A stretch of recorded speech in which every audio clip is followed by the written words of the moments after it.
Fuel excise relief to be extended for one more month at a lower rate as the government hopes for a permanent end to the war in the Middle East. But there's confusion this morning over the Strait of Hormuz, with Iran announcing it's been closed once again. Shadow Foreign Minister Ted O'Brien joins us this morning. I'm David Spears. Welcome to Insiders.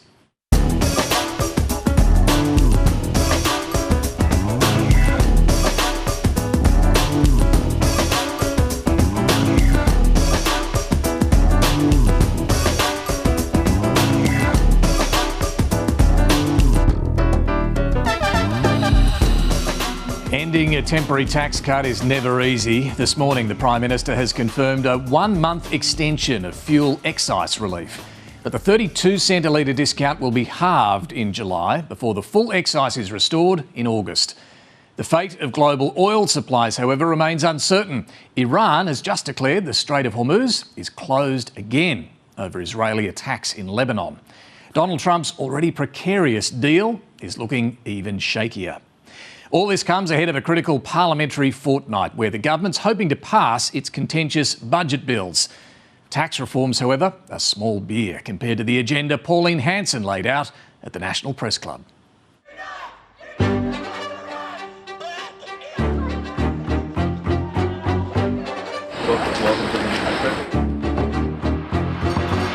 A debut 30 years in the making. She had plenty of targets. We cannot be a multicultural society. We must be monocultural. Well, I don't know what a monoculture is. Sparring with the media. I don't answer to the media. I answer to the Australian people. You never give up. I've never seen a person that's such a trashy journalist. A One Nation government would make the ABC subscription only in the cities and shut down SBS. You're going to be without a job. She's got no respect for journalism. She's got no respect for the basic pillars of democracy. Industrial relations, I can assure you, needs a complete overhaul because it's not working. If women take time off, why should business pay them if they're not at work? Workers' rights to be renegotiated in favour of bosses. You can't sack people these days. They actually are lazy. No, that's not how we feel about workers. Her speech sensationally disrupted by a stunt. Every day, organisations like the Salvos said their children had gone to school hungry. We're not doing stunts, right? Left-wing activist group Get Up claiming credit. Is this another first? I believe it is. I get a lot of firsts in my life. Pauline Hanson and her billionaire backer. Thank you, Pauline. You give Aussies across our country hope. I didn't hear anything about cost of living. The problem with what we heard yesterday is it's not a credible plan. Ladies and gentlemen, please thank Senator Pauline Hanson. Thank you. It's part carve out and part cave in. As his current #1 political threat continues her charge. While she's dividing the nation with provocative statements, he's trying to unite it with positive changes. This is genuine reform. And genuine reform is often difficult. It's always contested. It's always contentious. Labor is scaling back key elements of its controversial capital gains tax overhaul. We will be seeking feedback on that. It's polishing a turd, to be frank. It's a bad tax program. Today's a massive back down on a budget that hasn't even lasted through one season. The government wants this reworked plan passed by Parliament this coming fortnight. We've still got a way to go, and really the government could have been so much braver and actually tackled the housing crisis. Thanks very much. Well, we are joined this week by political and international editor at the Sydney Morning Herald and The Age, Peter Hartcher, Melissa Clark, the host of the ABC's AM program, and chief political reporter for the Australian newspaper, Greg Brown. Very good morning to all of you. Let's start on the fuel excise news this morning, Peter. They're extending it for a month. The discount, though, is halved to 16 cents a litre before it goes in August. Given how shaky things look with the Strait of Hormuz, is this sort of cautious tapering off a sensible way to go? I think it's prudent, yes. There is uncertainty about the oil supply, but the price has come back down. The price at the pump now is back to pre-war levels, although if you add the full excise back in, it'd be about $2. But that's still a pretty reasonable price. So There's no case really to keep the full excise discount running, but there is a case for tapering it off, because even at the half rate, it's going to be $400 million extra budgetary cost. And that just goes straight onto the deficit, or they have to cut some other service that we don't really want cut. The deficit's $31.5 billion, and we have to pay interest on that. And it's a reminder, isn't it, of just how easy it is for that money to go out the door when you have to do things like this. And the PM was asked, Mel, this morning on Sky News by Kieran Gilbert about, well, if things go bad, might you have to extend again for another month? And look, he is keeping options open. This is about providing certainty. Of course, we do live in a volatile world. So were there to be a massive global shock again, my government will always respond. So there you go. Look, I think the government's shown what a difficult environment it is to operate in right now. You make a decision, you try and wait as long as you can to get the best sense of what's going on in the Middle East. You finally make a decision, 24 hours later, the situation's changed again. There's a bit of sympathy there, but I think the tapering down is also really sensible because they are very conscious of consumer behaviour, right? If everyone knows that the half an excise cut is going to come off on a particular date, everyone's going to try and fill up their cars the day before that happens, and we're going to end up with at least a little mini crunch of supply. So I think tapering off helps in some of that consumer behaviour. And given where circumstances were internationally at the time they made that decision, I think it was a reasonable one. Yeah, and we've seen the propensity for people to run out with their jerry cans if they think the price is going to keep going up. Greg, Peter's right though, this is more adding to the deficit, isn't it? This is more money going out the door. Yeah, not only that, it's adding to aggregate demand as well, making the Reserve Bank's job harder. There's no offset announced with this. So, it does mean that, as Saul Eslake says, what the government giveth, the Reserve Bank can taketh away at a time like this. So, listen, I don't love these policies. I thought the initial 3-month halving of the excise was a mistake, particularly at a time where it looked like we may be facing petrol and diesel shortages. Now, the government has secured supply much better than expected. But I have to say, tapering it for a month, they've not gone the full 3 months. So I think they've taken the middle ground approach. So they deserve credit for that. Now, this comes ahead of a parliamentary fortnight that's going to be pivotal for trying to pass those budget measures, capital gains tax, negative gearing. The government is very confident, I understand it, they'll get the Greens' support. They've offered them now a delay on the vote on the NDIS changes until August because the Greens are strongly opposed to those NDIS changes, so it allows a longer period of time for those to be looked at. But it will get through, it's very confident, the negative gearing capital gains tax changes. Peter, the changes the Prime Minister and Treasurer announced the other day on the capital gains tax front, they pitched that as, well, this is just part of the normal process of consultation. We've listened over the last 5 weeks, and here are some changes to give more generous exemptions to small business and fewer discretionary powers to the Treasurer and so on. Is that what it was, or was this a humiliating back down? Well, the opposition's calling it a humiliating back down, and the government's calling it a sensible relief. But the political motivation here was removing or surrendering ministerial powers was a demand of the Greens to get it through.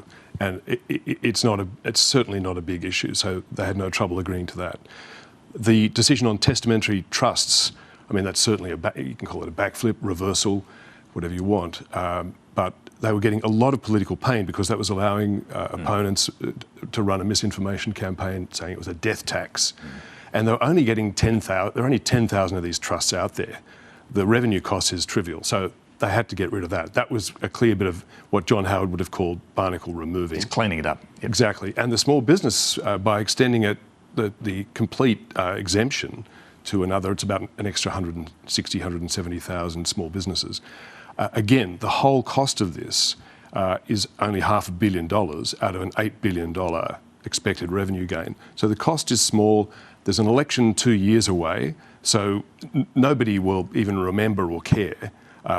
We just don't. The collective political show moves on.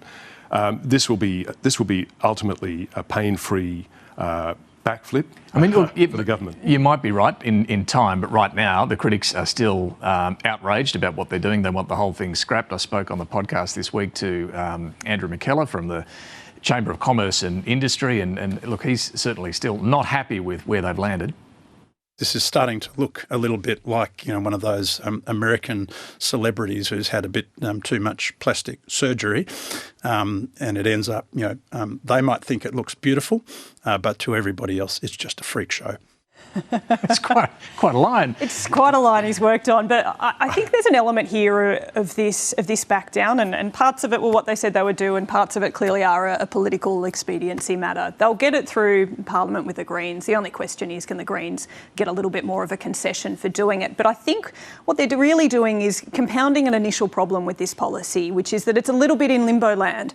It goes far enough that it annoys some vocal critics that no matter what concession they make through this process, they're never going to be satisfied. So they will continue to be loud. But there's still this question of those that it helps don't feel that it goes far enough to make a significant and material difference. So they're not going to speak out loudly in the public realm, pushing for it. So Labor's left without a friend or a natural ally to help advocate for this policy. It's still in that limbo land, and this tinkering really exacerbates that problem. Well, Greg, what do you think? Will the caravan move on, as Peter suggests, or do you think there will be lasting damage for Anthony Albanese and Jim Chalmers over the broken promise and the impact of what they're doing?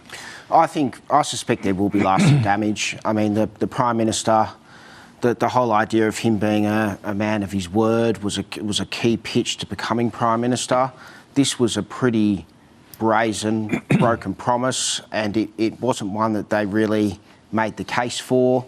They didn't. It wasn't like in the mid-'80s when Hawke and Keating had a few options that they debated with business and unions, and famously option C was the government's approach, and then they got under so much pressure they went a different way instead. This has been, they said they wouldn't do it. First budget, they do it. They have a 2-day snap inquiry, and then they're trying to ram it through straight away. I do think that impacts the government's credibility, and the other problem is that I think too often they've tried to be too clever by half with some of the politics of it.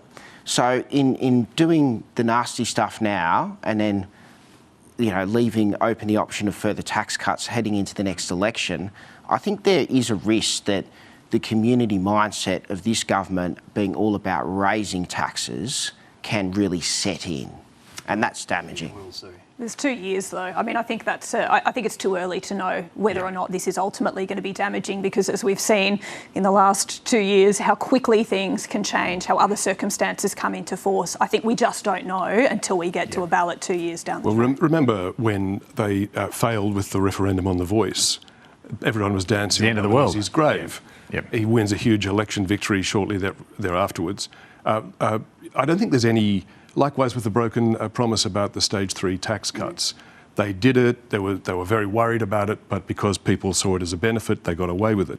If this ultimately is seen as a benefit, if it does in fact, and the early indications are that it is, helping to redistribute buying opportunities from investors to first home buyers, then I think a lot of the intended constituents who don't yet appreciate that and aren't out vocally cheering for it, because at the moment they aren't seeing the material difference. That might be different in 18 months. That's right, if it's seen to succeed. And can I just, let me add two quick thoughts.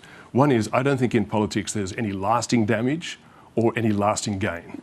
I think it's like the tides, they come and go depending on events.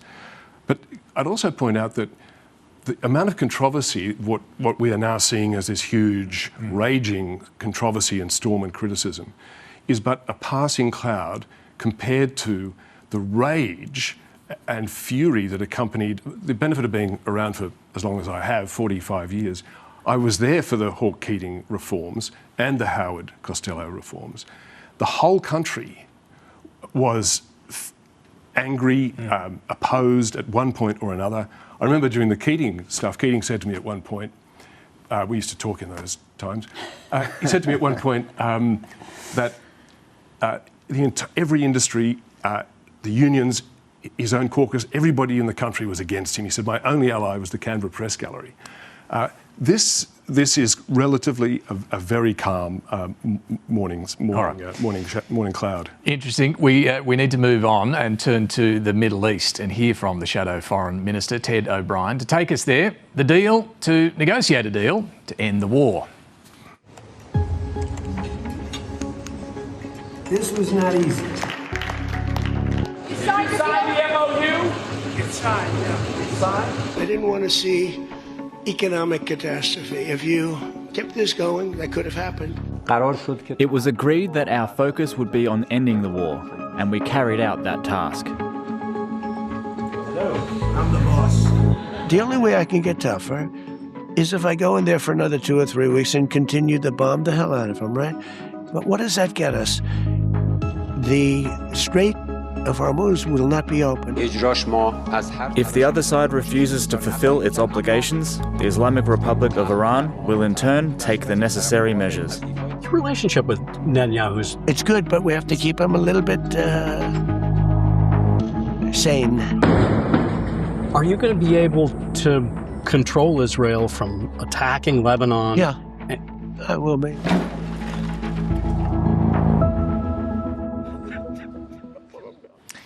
Ted O'Brien, welcome to the program. Thanks, David. So Iran says the Strait of Hormuz is closed again. Just how tenuous is this agreement, do you think? Well, I do believe it is tenuous, unfortunately, but I think any peace that's been discussed over recent times has been fragile. I don't think that's going to change. That shouldn't take away, of course, our desire to see a successful negotiation over the now nearly 60 days ahead. Clearly, there's some frustration in the US over Israel and its continued attacks in Lebanon against Hezbollah, that this is threatening its agreement with Iran. Should Israel, in your view, rein it in? Well, there's no doubt when you have the likes of Israel and Hezbollah in Lebanon at the moment, neither of whom are part of the agreement struck between the United States and Iran, it certainly complicates things. There's no doubt about that. I continue to support the right of Israel to defend itself. And where you have Hezbollah firing at the Israeli soldiers, well, of course, there's going to be ongoing conflict. The problem, however, for all of us is we want to see peace. We want to see the Strait of Hormuz opened, and that is going to be subject to an agreement between the United States and Iran. And of course, that is going to be a serious issue, what's happening at the moment between Israel and Hezbollah, right through until the end, I believe. But this is where the difficult calls are required. I mean, the Foreign Minister, Penny Wong's been clear from the outset that Israel should not be mounting attacks in Lebanon. Do you have a position on this? As far as I'm concerned, Israel has a right to defend itself, David. If you think of it from an Australian point of view, if we actually had missiles raining down on our country, the expectation would be our government acts. The Israelis have set up a buffer zone in southern Lebanon. While all of this is going on, there actually is a negotiation underway in the United States between the government of Lebanon and the Israeli government. That's a healthy thing. But we're dealing with a terrorist organisation. We're dealing with Hezbollah. Again, this is a proxy of Iran, a despotic regime that kills not only their own people, but other people around the world. And this is what makes it so complicated. And I don't think we can simplify it. But even if what Israel is doing jeopardises peace between the US and Iran and jeopardises the opening of the Strait of Hormuz, you still think Israel is right to keep its troops in Lebanon?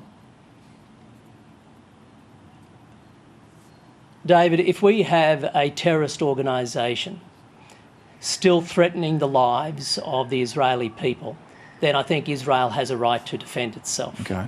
Now, ideally, I would like to see peace in Lebanon. I would like to see peace prevail permanently in the Gaza Strip. I would like to see peace when it comes to Iran. There's no question of that. Right now, there's no doubt we're at a very, very, very fragile stage of negotiation. My hope is that both Israel and Hezbollah lay down their weapons so that that negotiation can succeed. Again, whether that happens is going to be subject to their own behaviour. But if Hezbollah continues to fire at Israeli people, well, of course, there's going to be a response, and this is the complication for everybody. Has the government made the right call here to extend fuel excise for another month, but tapering it down? I do think they have, David. Yeah, credit to them. I think it's a practical step. It's good insurance. I'm glad it hasn't been set for too much longer. I think the real test for them is whether or not they find budget offsets to pay for it. Previously, they didn't do that, which is why we see inflation continuing to rage in Australia. This government just continues to spend. In this situation, I agree with that extension of the fuel excise relief, but it's on the government to find savings in the budget to pay for it. Otherwise, Australians are just going to get stung anyway by interest rates remaining higher for longer. It's interesting. Angus Taylor was a little more cautious this morning in saying they'd look at it, you'd look at it, but you seem a bit more certain in your response this morning that this is the right thing to do. I believe it is a practical next step.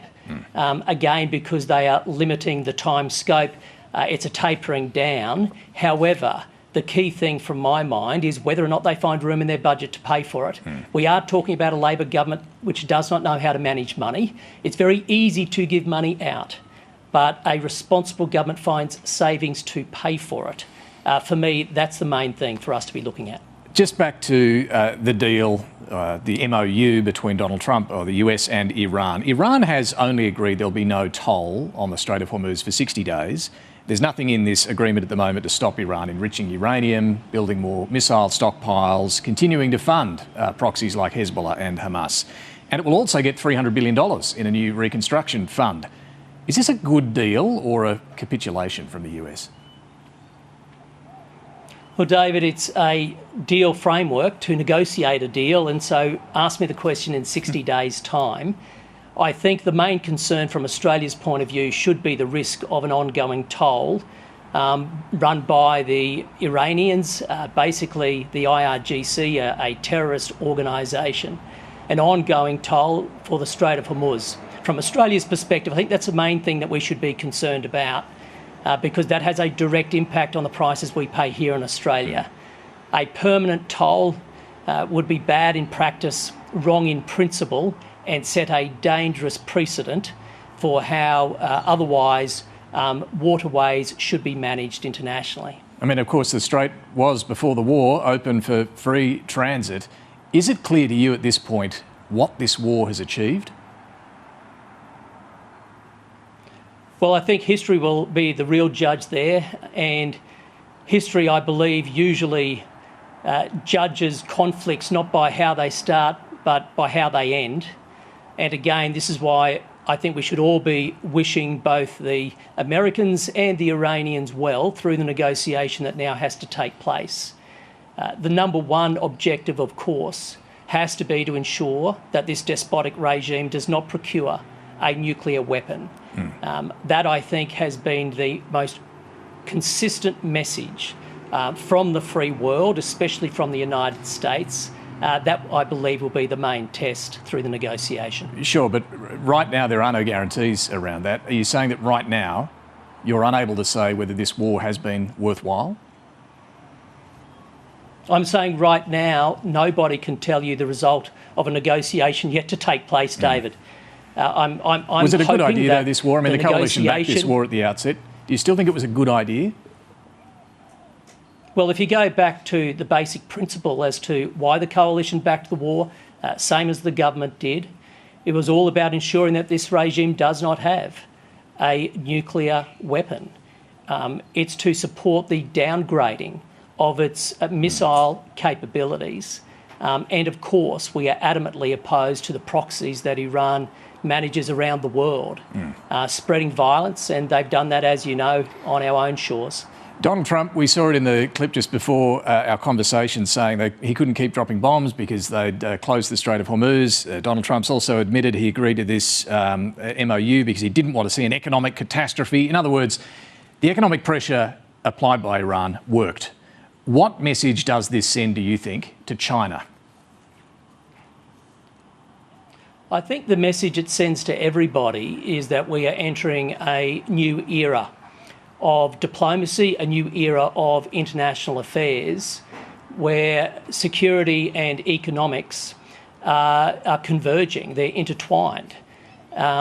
There was no doubt that the United States displayed absolute dominance militarily in Iran, but Iran was able to effectively hold the world's economy hostage through the Strait of Hormuz.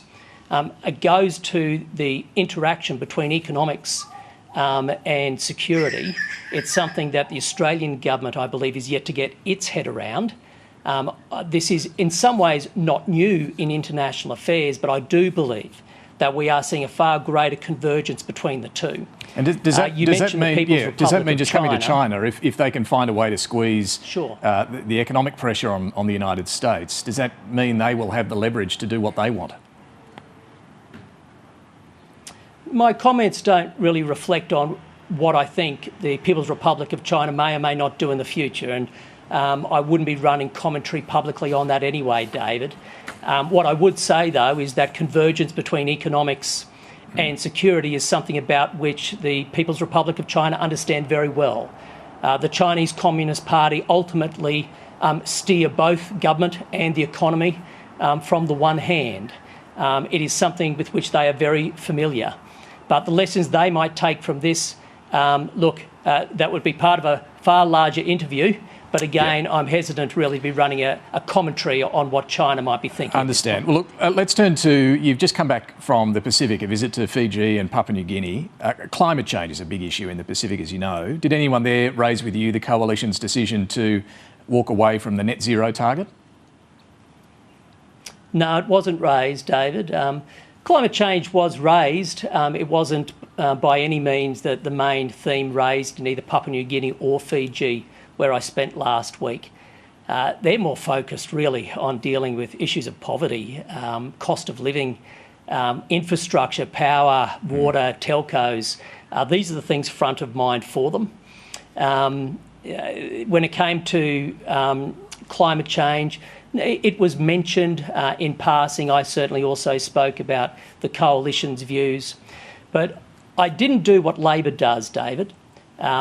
Labor has misused the relationships in the Pacific to play partisan politics. I don't believe in that. We need to demonstrate as much bipartisanship as we can. We need to be Team Australia, especially when it comes to our closest neighbours in the Pacific. I didn't politicise Labor's very poor performance on climate change. Let's not forget, emissions are actually higher now than what they were under the Coalition.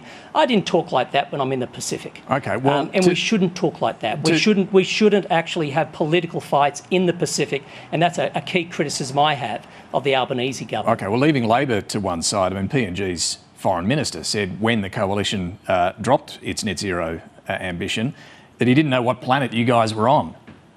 So that sentiment wasn't expressed to you? No, that sentiment wasn't expressed to me at all. Okay. If I heard one key message, David, to be honest, it really wasn't about climate change. Right. The key message is concern about a maritime drug highway coming through the Pacific Islands. So that's actually the number one thing that I kept hearing about. It's of deep concern to the people of Pacific. Sadly, actually, Australia and New Zealand are lucrative markets for cocaine and meth. A lot of the drugs are coming through the Pacific.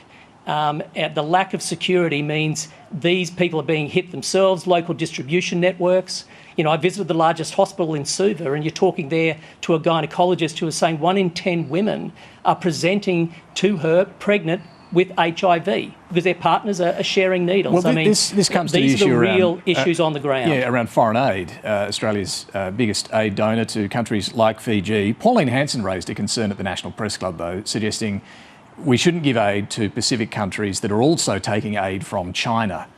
What do you think of that idea? Well, I disassociate myself from some of the comments that Senator Hanson made, especially about PNG.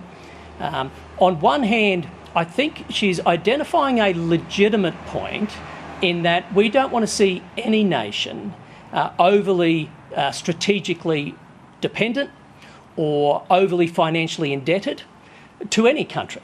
And we don't want to see any nation in our own region in that position. To that extent, I think it's a fair point, but I completely disagree with Senator Hanson's solution. I mean, the idea that you effectively hold a gun to the head of our Pacific neighbours, that's not what a friend does. That's not a way of building trust. You don't basically create an ultimatum. And you certainly don't say it's all about who you're going to get money from. The relationship that we have with the Pacific Islands is far deeper than development money. And if you were to narrow the debate to just that, well, you've got to be careful who you're wanting to go into a bidding war with. You go into a bidding war with someone with deeper pockets, well, you're going to lose that. Okay. And so, look, Senator Hanson has, I think called out a legitimate concern that we shouldn't have anyone overly dependent, but I believe her solution is completely wrong for the Pacific, and it is not in our national interest. Just on the domestic front, what about Pauline Hanson's comments on ending multiculturalism? Do you think the Liberal Party should be doing any preference deals with a party that wants to end multiculturalism in Australia? While I didn't actually see the Senator's comments, I did read them. Again, I disagree with her on this, David. Did Senator Hanson make a decent point about a fraying of social cohesion in Australia? Yes, I believe she did. Again, I think her solution is completely wrong. I mean, Australia is made up from people that have come from every corner of the planet. So should you do any preferences with a party that wants to end that multiculturalism? Well, if I can sort of just end my point, David, the last thing we should be doing is trying to force Australians to adopt the same customs. What we should be doing is focusing on the importance of Australian values. It's only values that have the capacity to unite Australians, whether that be freedom, equality, a fair go. If it's the last thing you should do, would it be a good idea to preference that party? Well, when it comes to preferences, as you well know, David, that's always up to the organisational wings. But if I have to have a choice between preferencing someone like a One Nation versus preferencing the Greens, give me One Nation. The Greens are a dangerous political movement as far as I'm concerned, and this Labor government what about a choice between Labor to negotiate and One Nation? With them. Would you preference One Nation over Labor? Every single time Labor goes to an election, they have that deal with the Greens.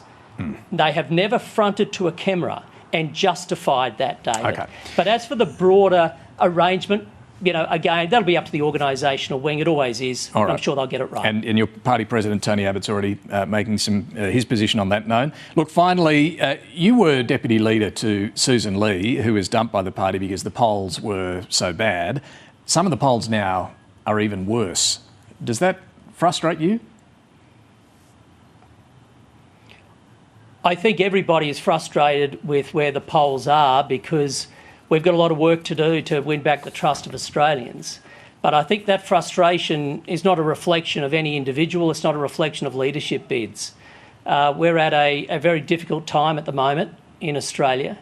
I think the Australian people are, for good reason, genuinely concerned.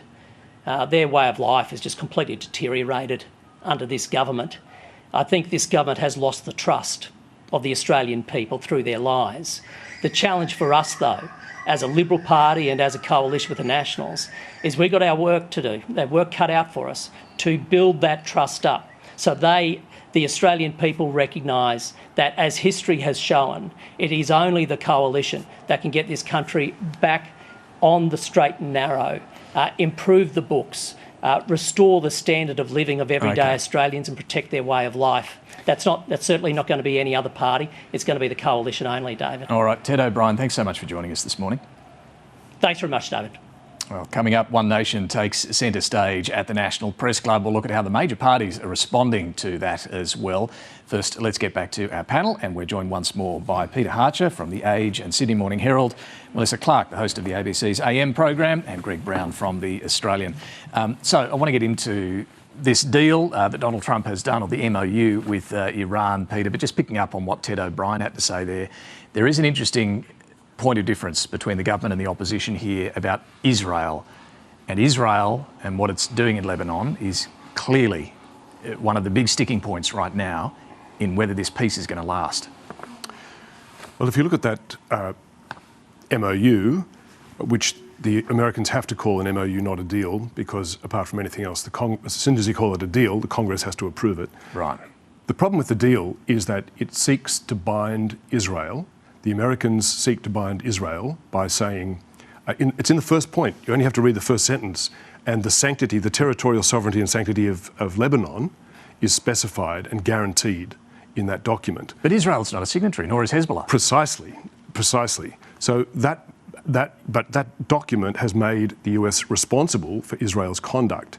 But nowhere in that document is there any attempt to restrain Iran from supporting Hezbollah or its other proxies. So this is why the entire political spectrum in Israel has fired up with anger at Trump for this deal, because it seeks to bind Israel and not Israel's enemy. Is this also why we haven't heard boo from Benjamin Netanyahu publicly since this document became public some days ago? Well, I don't know what he tells Trump on the phone, but in reality, this is a stinker of a deal, and he cannot own it. Yeah. And he will, as long as Hezbollah is firing at Israel, he will fire back. He's got an October election looming.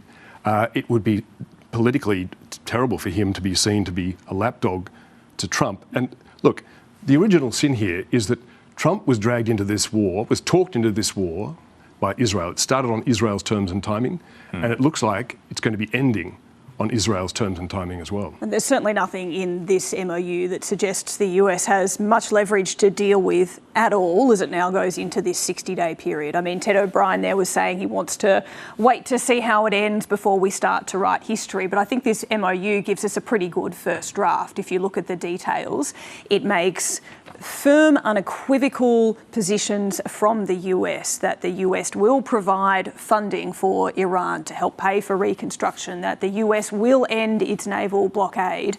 When it comes to any demand that it makes of Iran, it says things like must consider, that it will look to. There are that many holes in this draft, and I think that tells us everything that we need to know about the leverage of where we are. The US had the threat of military power coming in. It's now used that and has been shown that it does not have the outcome that it would. It turns out it would have been better just to threaten rather than to actually use its just power. on that point, leverage, right? We're beginning this, or the two sides are beginning this 60-day period of negotiation. JD Vance has hopped on a plane to head to Switzerland. He'll, at that very senior level, be leading the US delegation there. So they've got a lot to negotiate. Donald Trump, however, just to go back to what we heard in that clip earlier, has said in this Axios interview, the only way I can get tougher is if I go in there for another 2 or 3 weeks, continue to bomb the hell out of it. But what does that get us? The Strait of Hormuz will not be opened. Now, that's a statement of the obvious, Greg, but it's also a big concession at the start of negotiating with Iran, right? That you guys have got us. You can shut that Strait of Hormuz. That's why I can't keep bombing you. That's right, and it doesn't set a good precedent for, the West and the US response for economic coercion. And this has been a big, this is now the ace up Iran's sleeve that they can just put a halt to a significant portion of global trade in one fell swoop.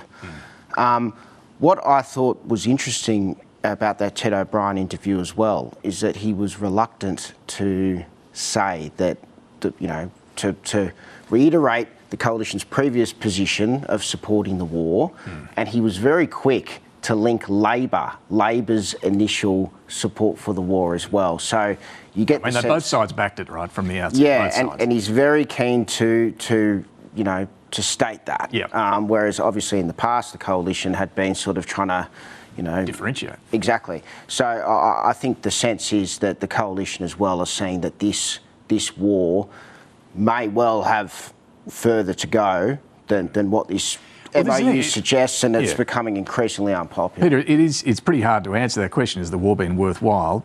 Because it's pretty hard to say that right now, isn't it? Well, you put to him the word, is this a capitulation? Of course it's a capitulation. That's exactly what it is. The So he's said that his primary goal, 99% of the aim, he said, is to make sure Iran has no nukes. Well, first of all, the two points here. Both government and opposition used this as their excuse for supporting this US and Israeli-led war. It's a false premise. Both the IAEA in early March said there was no Iranian movement towards any nuclear capability beyond what they've already got and was buried largely in rubble. And the US's own head of national intelligence, Tulsi Gabbard at the time, said the same thing in written testimony to the Congress. There is no imminent nuclear threat to the US from Iran. So the whole thing was a false premise. Labor and the coalition latched onto it as a way of supporting the ally, but it was never a real threat. And what's in this MOU now about the nuclear program? The only stipulation that Iran has agreed to is that it will agree to dilute the highly enriched uranium, 440 kilos of 60% enriched uranium, which it already has buried underground. That's the only thing they've agreed to do.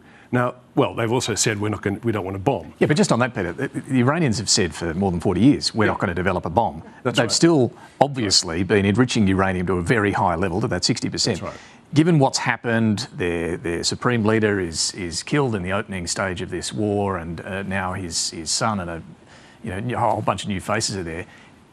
Will their ambition to have a nuclear weapon really disappear? No, of course not. And if they agree, as they appear to have for the purposes of this MOU, to dilute that concentration of 60% down to something less, well, it's meaningless because you can easily intensify it. You can concentrate it again later. And this time around, unlike the JCPOA, there's no framework, or there's certainly not, and we'll see what happens in the next 60 days, but I doubt we're going to get to a framework where there's an agreement around inspections processes, ongoing consultation, all of that apparatus will now be missing. What they have agreed to is that the dilution process will be overseen by the IAEA, International Atomic Energy Agency.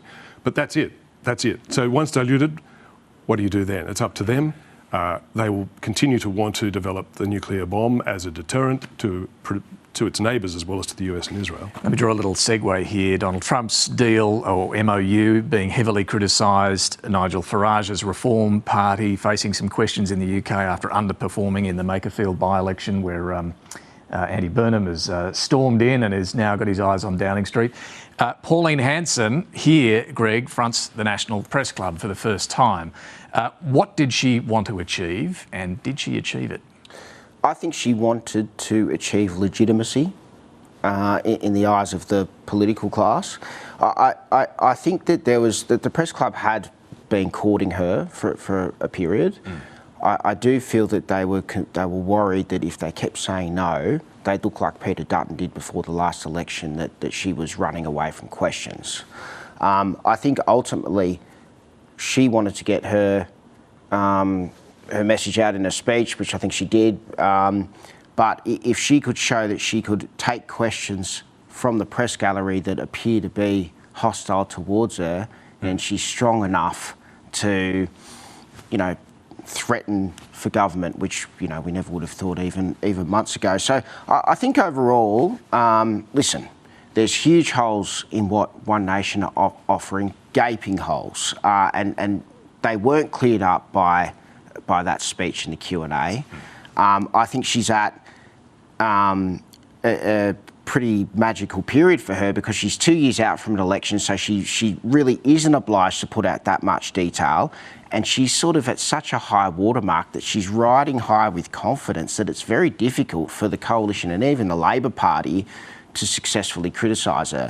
So I think that overall she did achieve her political objective, but there is a long way to go for her, nearly 2 years for the election, and I do think it could easily unravel, but the coalition needs to keep at it. We'll come to how the two sides are approaching what Pauline Hanson laid out in this lengthy manifesto, Mel. What did we learn, though? Because everybody's known about positions on migration and climate change, but there was a lot more than that. There was a lot more than that. I mean, just very briefly, I think there's also some interim steps for Pauline Hanson. I think the Victorian election is one that we should keep in mind for their strategy here. I think she wanted momentum and to keep momentum going as we get towards that Victorian poll, where they are polling very well, and there is a very real opportunity for them to turn that into something very substantial. But yeah, when it comes to what we learned, I mean, the question is as much about what people will hear from it, because let's face it, most people aren't us who are going to sit down and listen to the entire address. For a lot of people, they will just hear the frustrations that she is delivering, and that will resonate very well. I think some of the policies that she's talking about around lazy workers and needing to be easier to fire people have garnered a fair bit of attention. I'm not sure that is as damaging as some people are suggesting. I don't think most workers, even if they are a lazy worker, think they're the lazy worker. I think everyone thinks they can identify someone else who's a lazy worker, but no one identifies themselves as the lazy worker who's about to be fired. But I think when it comes to the fact that we work in the same office, Mel, nothing to do with it, completely unrelated.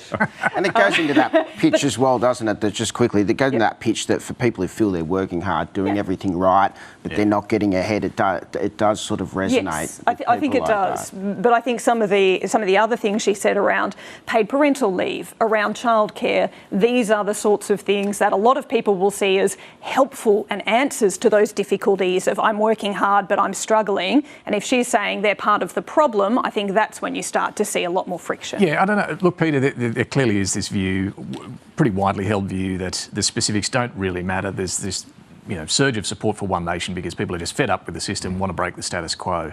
But does that underestimate Australian voters a little? At some point over the next couple of years, will they want to have a good look at what alternatives Pauline Hanson's putting forward? Undoubtedly, this is a moment of some sort of frenzy. It's a bit of a social fad. It's a fashionable thing for a lot of people to say and to join in without understanding. Is that all it is, though, do you think? Just a social fad? I think it's much more. Because remember, Pauline was, for many years in the Australian Electoral Survey, the least liked politician in the country. Now she is the most liked. And that's not Hanson. As she keeps saying, I haven't changed. The country has changed. So, at core, she represents a countercultural rejectionism of just about everything. This is bigger than politics. This is rejecting not just the establishment, which is essential to all far-right populist parties. You have to reject the establishment and the elites, but you also have to go after minorities. But she's going much further. She's rejecting settled middle-class values and bipartisan politics. She's pro-gun, she's anti-abortion, she's anti-childcare, and now she's anti-worker, apparently. So, look... It's quite a list. That's right. So the two things are, for far-right populist parties, it's a two-part formula here. One, anti-elite, anti-establishment. She did that at the press club. What more delicious spectacle is there for her supporters than seeing her in the establishment press institution itself, taking on the establishment, being rude to reporters and sometimes even swearing and insulting them in their own castle. So this is red meat for her supporters. Yeah. And then she went through I went through 12 different points of disgruntlement. It was a laundry list. It wasn't a manifesto, it's a hate sheet. So she ran through the minorities and all that stuff.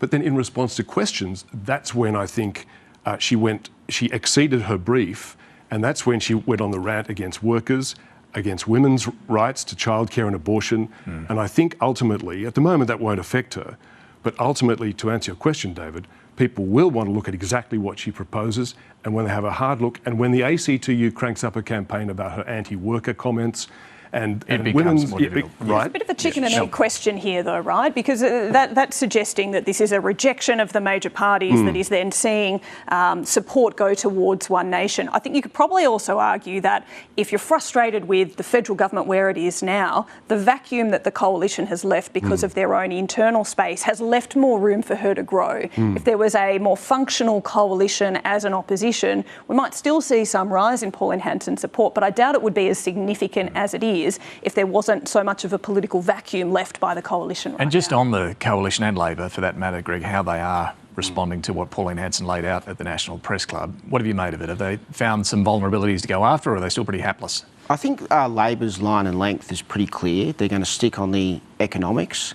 And to be honest, like, Pauline Hanson is very much a cultural populist. She does have populist economic policies to an extent, but her overall philosophy on the economy is actually quite grounded in sort of neoliberalism and Thatcherism. She's, anti-union. She wants deregulation of IR. She's proposed a flat rate of income tax before. She doesn't like welfare. So I think on that ground, Labor feels very safe, and they're very confident that they can take her. They're very confident that they can mow her down. What about the coalition? In many ways grateful they've got 2 years to do it. The coalition are I think, all at sea on it. You saw with Ted O'Brien there, he did a reasonable job at it in saying, well, she's raising some reasonable issues, but her solution is not right. Now, that's all well and good, not a bad approach, but I think overall they need to be prepared more often to take her on, to criticise her. Sure, right now, where we're sitting in June 2026, it will go down like a lead balloon among some of her supporters, but they've got to build the case so that if they're building the case... step it up, take it more aggressive. Step it up, that she doesn't have a credible plan, and I think over time, as voters start seeing the hole in her plan, it may resonate more. They've definitely got to keep up that. Just very quickly, I think it's really interesting to note the very different ways Anthony Albanese, Angus Taylor and Matt Canavan are approaching Pauline Hanson. Anthony Albanese and Jim Chalmers, to some extent, are trying to say, we recognise you're aggrieved, you want change, we're the ones delivering change. Look, we're doing this tax reform, yes, it's hard, it's messy, but we're the ones actually doing change. It's a pretty hard argument to do from an incumbency, but they're trying to say, we recognise that you want change, we're going to deliver it.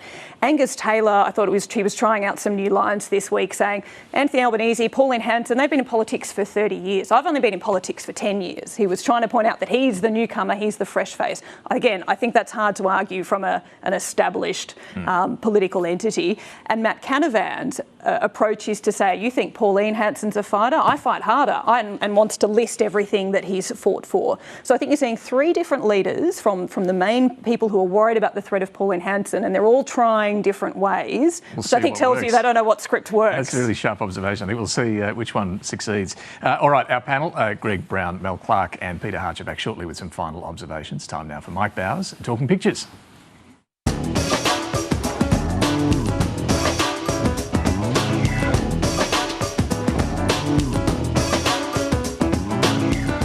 I'm Mike Bowers and I'm photographer at large for the New Daily. I'm talking pictures this morning with writer and presenter for Planet America, Melina Wicks, and a very warm welcome. Thank you.